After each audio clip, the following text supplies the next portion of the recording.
di akhir 2004 ini aku lebih banyak bersyukur sama Tuhan, karena semua yang diberikan itu tidak pernah diduga-duga, dan mudah-mudahan di tahun 2005 semuanya itu aku bisa dapatkan lagi dan lebih baik lagi bekerjanya, profesional lagi. Yang harus diperbaiki itu mungkin apa ya, ya mungkin karena kemarin yang gagal itu adalah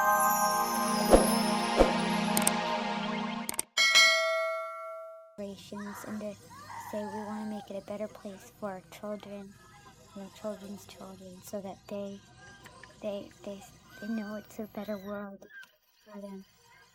Think if they can make it a better place. Kamis kemarin, tim RCTI Peduli Aceh bersama sejumlah selebritis mengunjungi Bumi Nangro Aceh Darussalam untuk memberikan bala bantuan yang berhasil dikumpulkan. Pesawat charteran yang berangkat dari Bandara Soekarno-Hatta tiba di Banda Aceh sekitar pukul 10 waktu Indonesia bagian Barat. Sesampainya di Aceh, bantuan yang berisi makanan, obat-obatan, selimut, kain kafan, dan pakaian itu langsung diserahkan untuk segera dibagi-bagikan kepada korban gempa tsunami. Usai penyerahan bantuan di pendopo gubernuran, tim RCTI Peduli yang terdiri dari Bapak Agung Gumelar, A.A. Gim, Aji Masaid, Titik Puspa, Dorce, Eko Patrio, dan Ulfa Dwianti melakukan perjalanan seputar kota hingga ke Masjid Raya Baitur Rahman untuk melihat langsung dan memberi dukungan moral kepada korban yang berhasil selamat dari musibah besar ini. Ya, ini bagaikan mimpi buruk bagi bangsa Indonesia ya. Benar-benar pada akhir tahun yang tiba-tiba mendapat musibah, benar-benar musibah ya, total musibah. Ini sebenarnya hati nurani saya ya, saya sebagai yang Dewan Perwakilan Rakyat yang mewakili rakyat, benar-benar ingin melihat secara langsung apa yang terjadi di sini itu. Sehingga ini bisa menjadi salah satu perjuangan saya juga untuk memprioritaskan apa yang mesti dikerjakan, dilakukan di Aceh ini. Ya mungkin saya hanya lihat sebagian aja ya, ngelihat sebagian aja perasaanku udah, ya Allah gitu loh. Gimana langsung masuk gitu loh. Gimana yang kita lihat di TV-TV, kalau banyak banget jenazah yang ada di kali lah, yang di rumah, yang nyangkut di pohon, itu banyak. Dan sekarang aku aja ngelihat kayak gini aja yang sudah surut airnya, yang alhamdulillah juga cuaca bagus aja, kita masih pilu gitu loh. Ya saya cuman lemes saya. Lemes ngelihat keadaan, terus banyak yang mengatakan ibunya udah nggak ada, dia tinggal sendirian. Ada yang anaknya sudah nggak ada itu. Jadi rasanya tuh kayak apa gitu rasanya mereka. Ya saya cuman bisa bilang sabar dan sadar saja karena ini semua adalah yang mengatur Tuhan. Nggak tahu, tergugah aja datang kemari gitu ya. Mudah-mudahan kita bisa ngambil hikmah benar apa yang kata Agim, bahwa di balik ini semua mudah-mudahan kita diberikan sesuatu, diangkat derajatnya rakyat Aceh gitu ya. Dengan ada musibah ini mungkin di balik itu ada hikmahnya. Dan Eko setelah melihat ini, kalau kemarin-kemarin kan ngeliat di TV aja gitu. Setelah ngeliat ini mungkin juga ngeliat juga tadi gimana masih banyak mayat yang belum dikubur dan juga sisa-sisa dari tsunami, sampah-sampah berserakan. Eko hanya satu poin, yuk kita sumbangkan sesuatu untuk Aceh. Rasanya apalah artinya kita enak makan sedang di sini kelaparan. Apalah artinya kita enak berhura-hura sedang di sini menderita. Bertepatan dengan kedatangannya ke Aceh, Eko Patrio merayakan hari ulang tahunnya yang ke-34. Menyaksikan kepedihan di Aceh, tidak ada lagi niat di hatinya untuk merayakan ulang tahun dengan sebuah pesta. Ia lebih memilih berbagi kebahagiaan dengan orang-orang yang membutuhkan. Kali ini Eko nggak mau dirayain gitu ya. Dan Eko langsung tergugah hatinya dan tiba-tiba diajak oleh Agim dan juga Pak Gubernur langsung saya mau gitu. Karena apa? Memang tergugah gitu dan mudah-mudahan di ulang tahun saya yang ke-34 ini sangat bermanfaat.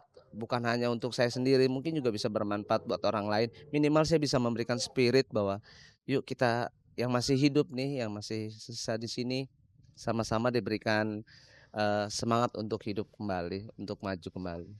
Pilihan Eko untuk meresapi hari pertambahan umurnya dengan berkegiatan sosial mendapat dukungan penuh dari sang istri. Udah 2 hari yang lalu udah izin sama istri, Fiona bilang, hati-hati di jalan dan dia mengerti sekali dan dia nitip juga, nitip uang dan nitip pakaian Syawal kan banyak yang nggak dipakai, ada 2 tas dia titip gitu. Jadi memang,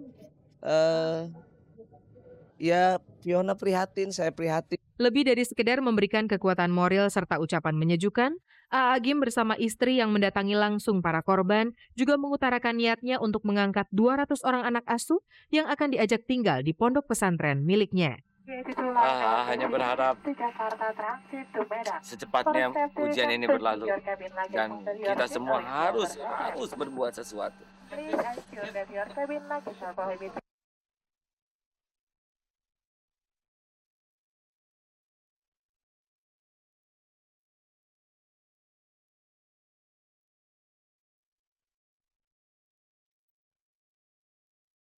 Tahun baru harus kita lalui dengan semangat baru. Bagi Tessa Kaunang di tahun 2005 ini dirinya berharap agar segala sesuatunya menjadi lebih baik daripada tahun kemarin.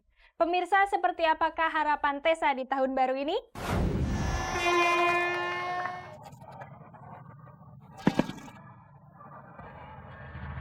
Tibalah kita di tahun yang baru, tahun 2005, atau yang banyak disebut sebagai tahun Shio Ayam.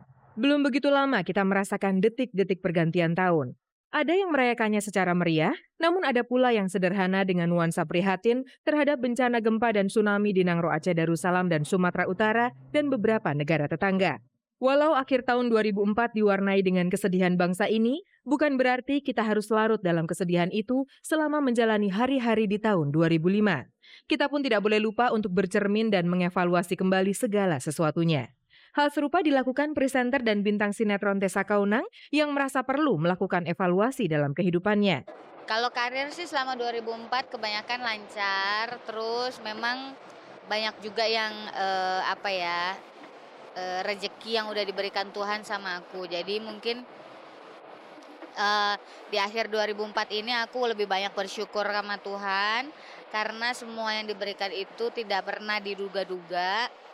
Dan mudah-mudahan di tahun 2005 semuanya itu aku bisa dapatkan lagi dan lebih baik lagi bekerjanya profesional lagi. Yang harus diperbaiki itu mungkin apa ya?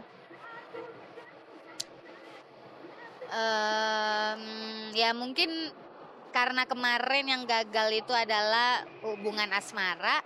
Jadi yang harus diperbaiki tahun ke depan itu adalah lebih baik lagi mencari orang untuk menjadi pasangan aku. Mudah-mudahan bisa terakhir dan selama-lamanya gitu. Banyak peramal yang memprediksikan apa-apa yang terjadi di tahun 2005. Tessa pun mengakui antara percaya dan tidak percaya terhadap ramalan yang sempat menghampirinya. Namun ada satu yang benar-benar kejadian sesuai dengan ramalan, yakni tentang hubungannya dengan mantan kekasihnya. Hubungan asmara itu kan pernah diramalin nanti, maksudnya semua itu nanti tergantung dari aku apakah bisa terus atau enggak. Memang benar ternyata memang semuanya itu pada akhirnya tergantung dari aku. Terlepas dari putusnya hubungan dengan Ferry, Tessa ingin melanjutkan hidupnya dengan terus berkarya dan tentunya mencari pasangan baru. Harapannya ya mudah-mudahan di tahun 2005 semuanya bisa berjalan dengan baik dan lancar. Seperti mungkin membangun rumah, terus mungkin mendapatkan jodoh, terus ya pokoknya segala sesuatu yang di 2004 nggak bisa tercapai, aku bisa mencapai di 2005. Wah, kalau pengen bangun rumah, sudah ada rencana untuk kerjaan dong, Tess? Planning jangka panjang belum ada, sampai bulan Januari aja mau ngapain aja itu belum ada.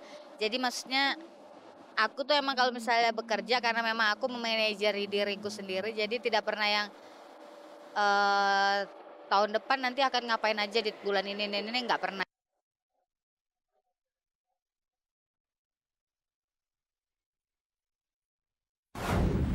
Tak terasa 30 menit sudah berlalu dan sudah begitu banyak kabar yang telah kami informasikan kepada Anda.